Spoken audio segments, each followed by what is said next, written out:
Gaafachuu barbaade mootummaa kana mootummaa Oromoo kan si jechisiise uummatatu ba'ee filatee mootummaa mataasaa ijaarrate moo wanti mootummaan kun godhe kan mootummaa Oromoo si jechisiisu maali? Mootummaa uummati Oromoo immoo yoo mootummaa ijaarrate maqaa mootummaa isaatii biltsiginnaa waan jedhee moggaa sunitti fakkaata. Kana inni taanu adda biraaneen Oromoon ofiisaatti araaramuu qaba qabxii jedhu kaastaniittu. Oromoon ofiisaatti araaramuu qaba ka jedhamu gatii muummicha ministeeraa obbo Abiyyiin deeggaruu dhabeef immoo maal waan godheef waan amanee ilma abbaa gadaati jedhee itti laatee qabsoon isaa jalaa nyaatamee namoonni qabsoo keessatti hirmaannaa guddaa qabanii fi shoora guddaa taphatan har'a hagaarraa mana hidhaa keessatti gatii rakkachaa jiraniif Oromoon ofitti galagalee ofiisaatti araaramuu qaba moo Oromoo akka sabaatti sabni guddaa kun nama dhuunfaa tokko jedhanii saba hunda kanaan dogoggora jechuun xiqqoo ishee hin ulfaatu ka jedhudha galatooma. Adde seenaa sirraa jalqabnaa itti aansinee mogaraa. Ayyee galatoomii.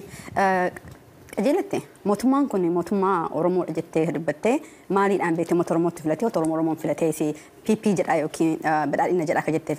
Tokkoffaa Oromoo kan Oromoo siin jedhu eenyu? Abbaan Oromoo yoo ofiin jedhe ati Oromoodha. Kan dhiiga laalee jennu jiru. So mootummaan aangoorra jiru nu mootummaa Oromooti jedha. Addunyaan mootummaa Oromoo jettee laati. Itoophiyaa fi sabaaf sablammii Itoophiyaa keessa jiru mootummaa Oromooti jedha. Akkasumas immoo Oromoon garii mootummaa Oromoo jedha. Kanaafuu kan eenyummaan namaa soosiyaaloojiin difaayinii yoo godhu ilaalcha uummanni qabuu fi ilaalcha ofii qabdu waan ta'eef akkasittiin kaahee jedha. Qabxii lammataa irratti xiqqoo kan itti dha'uu barbaadu kanarratti mootummaan kun yoo karaarraa maqu kan inni shororkeessuu jalqabee jedha kan inni shororkeesse waggaa 3 fi uummata Oromooti eenyu olitti.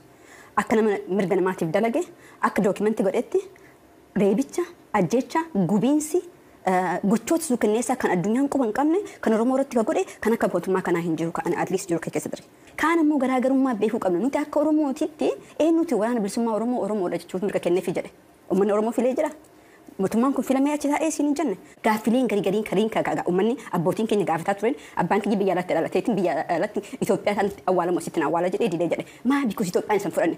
Hadda immoo carraan Itoophiyaa harka Oromoo jirti carraa Oromoo qofa hin ta'in. Oromoon ofii deebisu mootummaan kun gaaffii Oromoo deebisuu qofa hin ta'in mirga sabaaf sablammii gaanfa Afrikaa guutuudhaa fi dirqama guddaa qaba. Kanaafuu gaaffiin keenya kaleetii fi gaaffiin keenya hadda bakka jiru laallee dubbatu qaba.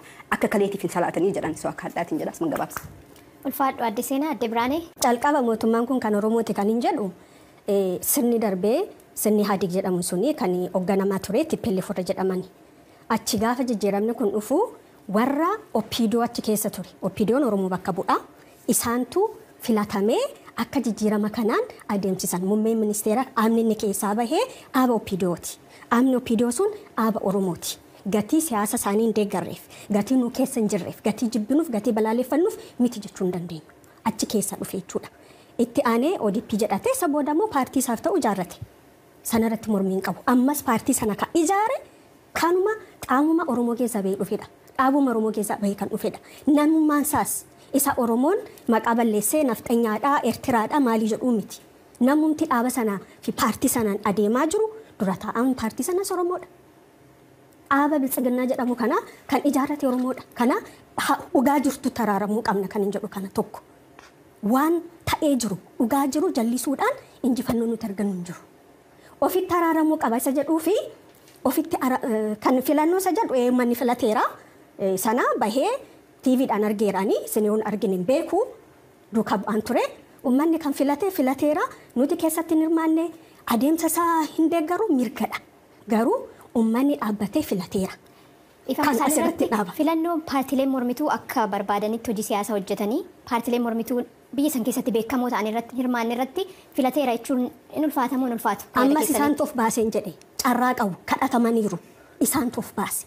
Warri keessatti hirmataanis akka Zeemaa fa'aa akka Abin fa'aa bar ni jiru paarlaamaa galaniitu. Ittaanee ofitti taraaramuu qaba san jedhu ofitti taraaramuu waan lamaan lafa ka'a. Calqabaa Itoophiyaa dimookiraasii goonannee biyyatti galleerra. Dhuguma sanatti jirra. Immoo Oromiyaa indipendentaati ijaarra isa jedhu sana kaahee ofitti taraaramuu qaban hin jedhu kana. Isa kan barbaanna. Itoophiyaa dimookiraasii goona jennee idda galleetti Itoophiyaan sun dhawaataan dimookiraataa adeemti. Sana lafa keewwachuu ofitti taraaramuun tokko kana. Lammaffuu immoo Oromiyaa bilisa taate barbaanna hoo jenne sanas akkatti argachuu dandeenyu irratti lafa keenya irratti hojjechuu. Ummata gaafan jedhu ummata miti illiitii political illiitii fi activist Oromoo laallata. Ummanni bal'aa waan beeku hin qabu. Ummanni bal'aa amma hidiraa argachaa jira. Koozii illiitiin Oromoo, political illiitiin Oromoo rakkina isaaniin uumameen uummanni keenya inni fayyaalessa nagaa dhabaa jira, qeessarra buqqaa jira. Tole, ulfaadhu yaada keetiif Aadde Biraanee gaaffii itti aanu isin biraan dhufa. Itti aanu immoo maqaadhaaf bakka irraa dhuftan. Galatoomii Baaroo Dhugumaan jedhama. Asuma naannoo Virjiiniyaatiin dhufa.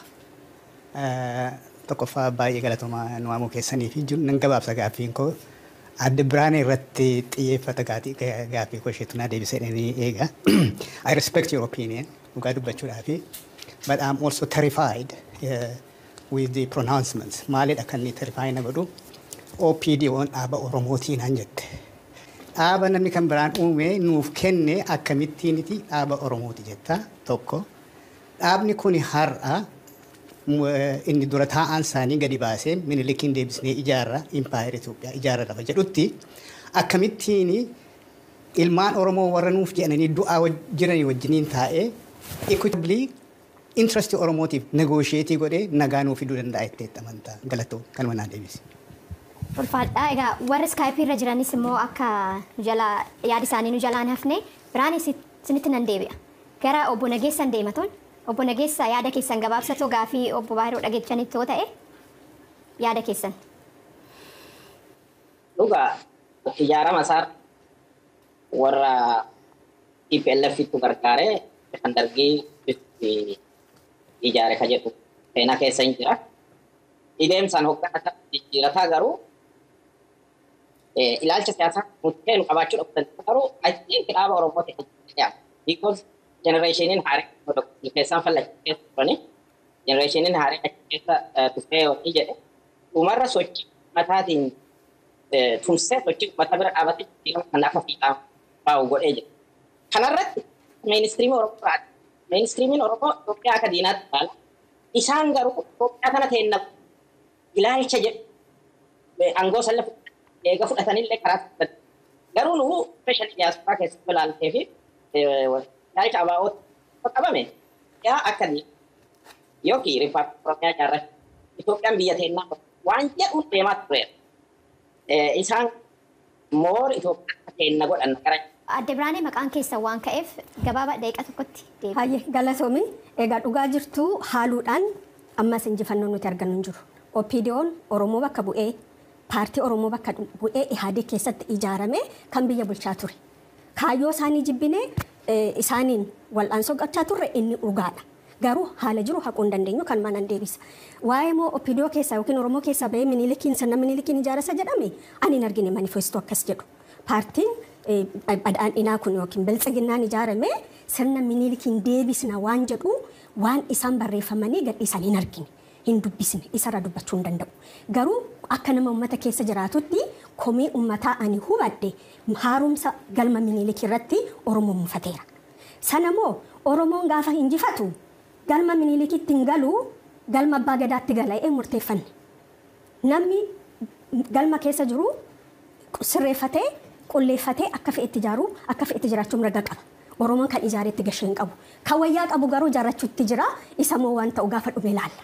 Galatooma. Tole ulfaadhu gaaffii fudhachuu itti fufnaa sagantaan keenya itti fufeera. Obbo Girmaa. Fayyaata Girmaa Taaddasan jedhama naannoo Meerilaand irraan dhufee carraan kun waa'ee nagaa haasofnaa waa'ee hegeree biyya keenyaa haasofnaa yeroo baay'ee itti dhiphannee jirrutti I don't think yeroo akkasii fudhannee kun Oromoodha kun Oromoo miti sarratti miti kan ani gaaffii kan naa ta'u namni tokko Haayile Sillaaseenis Oromoodha jechuuf hin danda'a. Namni tokko dhuunfaadhaan Oromoodha otoo hin ta'in gaaffiin Oromoo intarastiin Oromoo eeggameeraadha. Kan mootummaan kun mootummaa Oromooti maqaan isaa Oromoodhaaf namni otoo hin ta'in akka sabaatti Oromoodhaaf gaaffiin deebi'eeraadha. Lammaffaa immoo accountability waa'ee accountability kana irraanfachuun nurra hin jiru. Amma dhageenya itti gaafatamummaan maaliif amma dhageenya biyya keessaa manni irraa gubamee qabeenyi isaanii irraa saamamee buqqamanii jiru. Warri akkas godhan sun yoo itti hin gaafatamne ammas itti baraa deemaa jechaadha. Isa ammaa yoo ifne inni dhufus maal ta'eeti kanaan dura darbe maal godhamee anis akkasuma godhaa waan jedhuuf pireesidansii uuma waan ta'eef waan sunis irraanfatamuu irra jiru jedha. Sanarrattis yoo yaada kennatan jechuudha. Tole ulfaadha Obbo Girmaa egaa gaaffii lama sadi kaasaniiru. waa'ee eenyummaa odoon ta'in gaafin deebi'eeraa gaafin Oromoo gaafin sabaaf sablammoota deebi'eeraadha. Lammaffaa immoo itti gaafatamummaadha wanni isaan kaasanii Dooktar Milkeessaa kanarratti yaada keessan. Gaafiinsa gaafii jajjabaadha. Ana asirratti wanni hubatamuu qabu yaa'ii saglaffaa Opiidiyoo Jimmatti gaggeessine irratti yeroo nani koree giddu galeessaa keessa galu yaa'ii saglaffaa qabxii sagal adda baafne. Qabxii tokkoffaa maanni Itoophiyaa kana bifa sabaaf sablammiif toltutti dheerina Oromootiif akka tolutti ni ijaarranne walii galle. Afaan Oromoo deebisuun birookiraasii Oromoo federaalaa kana sirreessuu ofiin obbusuu waa hedduu of keessaa qaba. Ergaachi yaa'ii saglaffaa kuni fulbaana 2018 ta'e. Ji'a tokko booda koree giddu galeessaa walitti qabaniitu muummichi ministeeraa TPLF irraa barachuu qabna. TPLF Tigraayin waggaa 27 fi kophaasaa bushe. Oromiyaanis akkasuma kophaa keenya ODP taanee bushuu qabna jedhanii dhiyeessan. Gaafii nama baay'ee kaasinu keessa hin ta'u gara dimokiraasii ceesuu qabna jenne. Muummichi ministeeraa kabajamoo muummichi ministeeraa keenya Oromiyaa akka diinqa dhuunfaa isaaniitti ilaalu. Diinqa dhuunfaa isaanii gola dhuunfaa isaaniitti ilaalu. Achi keessa mormuu hin dandeessu, faana dorgomuu hin dandeessu, yoo dorgomte, yoo mormite ni duuta yookaan gadi jettee bulta. Gabra taatee jiraatta jechuudha Oromiyaa. Oromiyaan addadha biyyattii keessattuu. Tarkaanfiin Oromiyaa irratti fudhatamu addadha. Diinqa isaanii waan ta'eef jechuudha. Kanaan tilmaama miti waan keessa ture fanaasa. Dhimma dhuunfaa isaanii irraan qabu. Sirnadha kan biyya sana gaaga'amaa guddaan itti hanfide. Sirni suni Sirnicha jijjiiruun maaliif dadhabameedha? mul'ata mataa isaanii fidan. Gaafiin Oromoo lakkaa'amee ture kurnanii lakkaa'amu utuu dhufee minjaalarra tuunuu taa'u gaafii biraan nuu dhufee kana hojiirra oolchuu gaafa ODP turre bara alaabaa ODP an abbaa gadaa goone uummanni Oromoo harka walitti nuu dhufu. Warri abbaa ODP warri kaafaa ODP amma gaariitti jirtu itti fufaa jedhan gaafa sana mootummaa Oromoo fakkaataa laata. Ilaa balaa guddaa gidiraa keessa kan gale Oromoon karaarraa maqame gaafii Oromoo lakkaa'ame sanatu deebi'uu waan dadhabeefidha. Jijjiirama bara 2018 kan fide nama dhuunfaa paartii tokko Opiidiyoo nagara Oromoo akka deebi'u yaalii gooneera. Hin danda'amne nurkaa deebi'ee badisirmaa hin diigame. Jijjiirama sana garuu kan fide uummata Oromoo bal'aadha. Nama dhuunfaa miti ana milkeessaa miidhagaa qofa miti kan fide. Wareegama waggaa 40-50 itti kaffalamee dhufe. Sanarratti dhuunfaa kootiin qe'ee kana bushadhannaan balaa guddaa dhufu. Biyyi hin diigamu, Oromiyaan hin diigamu, tokkummaa Oromoo irratti aggaamameetu akka faca'anu godhama jechuudha. So hangama kootiin jalqabarra itti gaafatamummaan dhufuu qabusi warra gaafii Oromoo kana achi gatee eenyummaa Oromoo seenessa Oromoo itti kaffalamee ijaarame. Eenyummaa koo bara waggaa meeqatti itti kaffalamee ijaarame. Kan achi gatame ida'ame gaafa jedhamu an keessan tureef hamii miti kun wannan haasa'aa jiru. Dooktar Milkeessaa egaa waan keessa jirtuuf ilaalcha kee waan argite egaa mootummaan as jiraatee waan of deebii kennuu miti garuu kun bakka itti ilaalcha nama hundaa fi qaama hundarraa fuunu waan ta'eef ulfaadha jenna. Gaafii tokko fudhannaa. Baay'ee galatoomaa maqaan koo Iftuun jedhama. Asuma Meerilaandiin jiraadha. Sagantaa har'aa kanaaf galata guddaa qabdu. Gaafiin koo inni duraa kaleessaa fi dheengadda hoggaa mari'annu asii gaafiin tokko ka'ee ture. Gaafiin sunis ajandaa irratti walii galuu kan jedhu. Akkasumas immoo Dooktar Milkeessaan yoo dura dheengaddoo nutti himanii mootummaan kun mootummaa ofii isaatii fedhii isaatii aangoo isaa dheereffachuudha jiraatu akka ta'e nu himan. So amma hoggaa waraanni bilisummaa Oromoo fi mootummaan kun negotiationii godhanii ajandaan isaa addaanii akkam ta'e gara fuulduraatti deemuu danda'a isa jedhu namni deebisuu danda'u. Yoo dhuma immoo dhuguma mootummaan kun mootummaa uummataatti of jijjiiree jiraate negotiationii kana fuulduratti adeemsisuudha ta'e tokkoffaa kanuma warri alaallee jedhan hostility dhiisuu cessation of hostility jibba walirratti hammeenya hojjechuu walajjeesuu dhiisuu kan jedhu suni kunoo amma kaleessayyuu dheengaddayyuu manni Oromoo dhumaa jira manni gubachaa jira maali waan kun akkasumas immoo itti fufee uummanni Oromoo bakka hundaa mootummaan pilaanii takkallee lafaan qabu beelaan fakkeenyaaf amma Walloo keessatti jiraachaan jiran akkaataa isaan itti jiran mootummaa wanta takka gochaatiin hin jiru. Dhuunfaadhaan biyya namni waan tokko tokkotti birmachaatii jira. Maali mootummaan uummataa akkamitti kana callisa? An biraa Dooktar Milkeessaadhaan kan hin gaafachuu barbaadu maali ni gaafachuu oduun ta'in at least yaada kee akka asirratti bal'istee nuu kennitu kan hin barbaadu girmaan illee asii tuqee ture. Mootummaa uummataa jechuu fi mootummaa ofiisaatii aangoo isaa dheereffachuudha jiraatu garaagarummaan isaa maali? Fakkeenyaaf bara Minilik itti gaafatamaan waraana Oromoo ture. Sana jechaan immoo baay'ees kan waan hunda hojjechaatii ture Oromoodha. Mootummaa Oromoo jechuudha. Mootummaa Oromoo jechuun maal jechuudha? Mootummaa Ameerikaa jechuun Ameerikaadha maal jechuudha? Sana odoo ifaan nuu kennamee gaarii natti fakkaata. Galatooma. Ulfaadha addeeftuu gaafii Dr. Milkeessadha kaastan jira sanitti deebina. Dura garuu adda ishaa sinirraa yaada fudhachuu barbaada waan addeeftuun kaasan irratti. Mootummaa Oromoo jedhan namooti tokko hawaasa keessaa mootummaa Oromoo afaan guuttannee jechuun dandeenyu irra deebi'eetiin jira. Mootummaa Oromoo jechuun nama Oromoodhaaf yaadu, nama dantaa uummata Oromoo tiksu confidently jechuudha. Arra ajandaa Oromoof baasee boruyuu yoo warri ollaa itti wace if booda deebi'uu miti dhiyoo sana arkine ortodoksii amantii ortodoksii Oromiyaa keessatti argine. Garuu qabxiilee waboon dhiheessituuf qabxiilee uummanni Oromoo dhiheessu. Deebisuu ni dandahanii moo dandahanii adeemsa keessa arkuu dandeenya. Haan ammoo wanni nuti dabaluu barbaadu Oromoo qofaa miti sabaa sablammootiif illee furmaata fiduu dandeessi waan jiru. Yoo dhugatti deebine namni Oromoo ol gabroomee miidhame biyya san keessatti hin jiru. Saniif Oromoon dura if dursuu qabdi, if jaalachuu qabdi. Dantaa ifii dursuu qabdi. San booda nageenyi waaraan sabaa sablammootaaf dhufuu danda'a. Garuu dura nuti miidhame ala buqqaatota meeqaa jira, nama du'ee meeqaa jira. Hidhamtoonni Oromoo dhibbaatamaan kumaatamaan lakkaawamanii jechuudha mana hidhaa keessatti. Kanaaf dura furmaata haa finnu. Adda ishaa ulfaadhu sababa yeroo hin qabneef gaafii tokko fudhanneet warra carraan arganne carraa kennine isaan erga duratti kaasaa turan dhiifama. Maqaan koo Lubata Kiluudha. Naan jiraataa naannoo Waashintan DC jiraadha. Paaternoota waggoota 5 gidduu darban kana keessa jirantu adeemsa turantu bu'uura amantaa uummataaf iyyuu kennu. Wanti jira hundumtu akka jiru ta'e mootummaan haala gaggalagalu takkaa achi takkaas fakkaachuu waan akkasiitu jira. Uummatuma biyya sana guutummaa Itoophiyaa dubbanna waan ta'eef takkaa garee tokko wajjin warra tokkotti takka immoo garee tokko wajjin warra tokkotti gaggalagalu jira.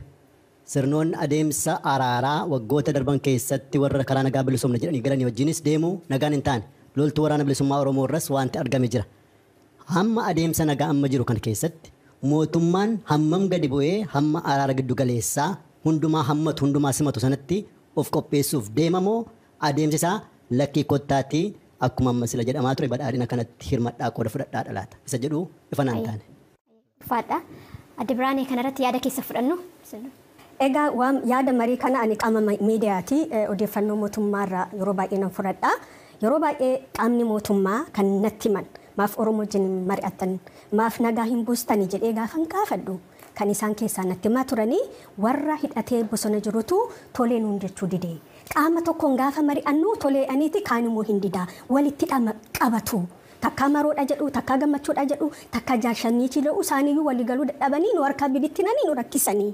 Akka inni bosona jiru isaan rakkisetti kan isaan deebinaa kennan jechuudha. Kan hin gaafadheera. Akka kootti garuu maal gochuu qabu isa jedhu irratti dubbachuu nan danda'a. Wanti gochuu qabani koottaa natti dabalamaan hin ta'u. Waan irratti wal dhabanii lafa kaahanii waa kennanii waa fudhachuutu jira. Malee natti dabalamaan seera natti hin fakkaatu. Maaliif waboon kaayyoo qabsaa'eef qaba. Waggaa dheeraaf qabsaa'e waggaa 60 ol jechuu dandeenya. Umurii nama tokko nama lamaati. Kanaaf waan irratti walii galuu danda'u waan uummataan dhaaba siyaasaa fedhii hoggana siyaasaa fedhii dhaaba siyaasaa toon taane ummata waloo waan godhe tokko ummata sanaaf waan nagaa kennu tokko lafa kaahanii san irratti walii galuu qabu. Mootummaanis waan dhiisu qabaachuu qaba. Waboonis waan dhiisu qabaachuu qaba. Waltajjiin isaanii ummataaf deebii waan kennu ta'uu qaban jedha. Dr. Milkeessa maqaan keessa ga'ee gaafii waan gaafatamtaniif sa'aatiin qabnu dhumaa jira gabaabatti yaada keessan.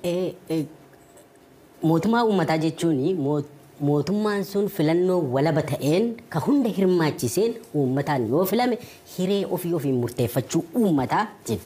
Yoo hundeeffame mootummaan sun mootummaa uummataa jedhama. Haala kanaan paartiin bilchiginnaa mootummaa uummataa ta'ee hin laalu'anii gama kootii sababni isaa immoo filannoo keessaa namoonni hidhamanii mana hidhaatti erga ugguramanii booda dargaggeessi jijjiirama fide erga dhumee mana hidhaa caakkaatti erga galee booda ta'e darbee waa'ee mootummaa Oromoo kanarratti mootummaan naannoo Oromiyaayyuu mootummaa Oromiyaati malee mootummaa Oromoon jedhama. Sensitiiviidha dubbiin kun. irra deemnee ilaaluu qabna. Mootummaa Itoophiyaati mootummaa Oromoo jechuun baay'ee balaa guddaas qaba. Itikiliillee nama gaafachiisa. Mootummaan naannoo Oromiyaa kan Oromiyaati malee Oromoo miti. Darbee wannan jedhu dhumarratti gara gaaddisa hooggansa Oromootti deebi'uun hin danda'ama yoo ta'e gaaddisa hooggansa Oromoo dura ni yaadattu yeroo uumame. Yeroo sana paartii ODP irraas obbo Lammaa Magarsaa bakka bu'ee dura taa'aa gaaddisa hooggansa Oromoo jedhamee paartiin ABO jira, KFO'n jira, hunduu keessatti kan hirmaate eenyutu diige? Muummicha ministeeraatu diige. Lammaa qabatanii waan gorraan abuusuudhaaf jedhanii ijoolleen amma sadarkaa Oromiyaatti hoogganan baay'ee waluma ture. Wanni haasa'amu gurratti namatti hin tolu. Yeroo sana diiganiiru. Amma dhuguma gara nagaatti deemama. Erga ta'ee waltajjii kanarraa namni baay'een waa'ee nagaa haasa'aa jira. Hunda kan hirmaachise gara gaaddisa hooggansa Oromootti deebinee gaafii Oromoo sana deebifnee ol kaasuu dandeenya yoo ta'e nagaa waaraa gara dimokiraasiittis ce'uu dandeenya. Woboonis ni hirmaata gaaf sana. Hunda kan hirmaachise jedheen amana. Kanarratti gaaddisa Oromoo eenyu diigan jedhu irratti ibsi walumaagala fuulletti kenname waan jirreef kana sana jechuun dandeenyu isin garuu yaada keessan akka yaadatti fudhanna adde seenaa gabaabsatuun kanumarratti. Mootummaa keessatti illee garee ABO's ta'ee waraana bilisummaa Oromoos tiraanspeersiin hin jiru. Marii yoo mari'atan mootummaanis tiraanspeersii barbaachisa waraana bilisummaa Oromoos gaafii isaatiif tiraanspeersii barbaachisa. Akkasuma kennuu fi fudhachuu danda'uu nu qabna. Yeroo kana keessatti eega diinni nu ta'uu beekne eega diinni garanallee garana kan duusa Oromoodha kan ajjeessa Oromoo Taaliban akka kaleessanitti irra ooluu hin dandeenyu marii addaan nu barbaachisa jijjiirama haaraa nu barbaachisa gaafiin keenya haaraa ta'uu qaba gaafiin keenya kompiliitli kakalee irraafannee kakalee deebi'ee fi miti because hadha warri aangoo irra jiru maqaa kennaan jira nulleen dhuguma gaafii Oromoo kalee oppiidiyoon ammoo ergamtuu namaati ergamaaf dhaabbattee jette kana akka Oromoo tokkotti olii gallaa kanaaf akka yaada kiyyaatitti bakka kalee oppiidiyoo yeroo ergamtuu jirtuu fi hadha warri aangoo irra jiru garaagarummaa qaba even though jarri tokko ta'uu danda'a garuu akkaataa itti haasaa jiran because Tigree miti aangoo irra akka jiru Amaaraa miti aangoo irra akka jiru eeganii lamaan hin ta'in nuti aangoo irra hojjaan taate akkaataa itti gaafannu garaagara ta'uu qabaa jedha nagahaa fi ammoo nagahaa kan akka uummata Oromoo ol rakkateen jiru Booran keessatti qabeetanii jirtan namni keenya dhume jira kun buqqa'ee jira lafarraati uummanni keenya dheebuu nagahaa barbaade dadhabee jira kana eega ta'ee fi sigalee the first thing is cessation of hostility akka namni keenya qarqaarsa argatu jechuudha kanaafuu waraanni bilisummaa Oromoo illee waa tokko irraa gadi bu'u mootummaan illee eega uummata Oromoo jedhee bakka bu'u taate Oromoo dhufi haa ta'u iyyuu ka Oromoo yaa ta'u baatu Oromiyaa bakka bu'u jedhee uummata saniif yaaduu qaba mootummaan kun godhee hin beeku hanga ammaatitti kan dhiibbaa godhaa jirullee kan mootummaan kun maqaa Oromootiin nama gadaa jira. Oromoodha maqaa Oromootiin addunyaatti himaa jira addunyaarra bu'aa kan argataa jiru an Oromoodha jedheetiin kanaaf iyyuu mootummaan illee eega maqaa Oromootiin nagadaa jiraate karaa kaleerra jirurraa xiqqoo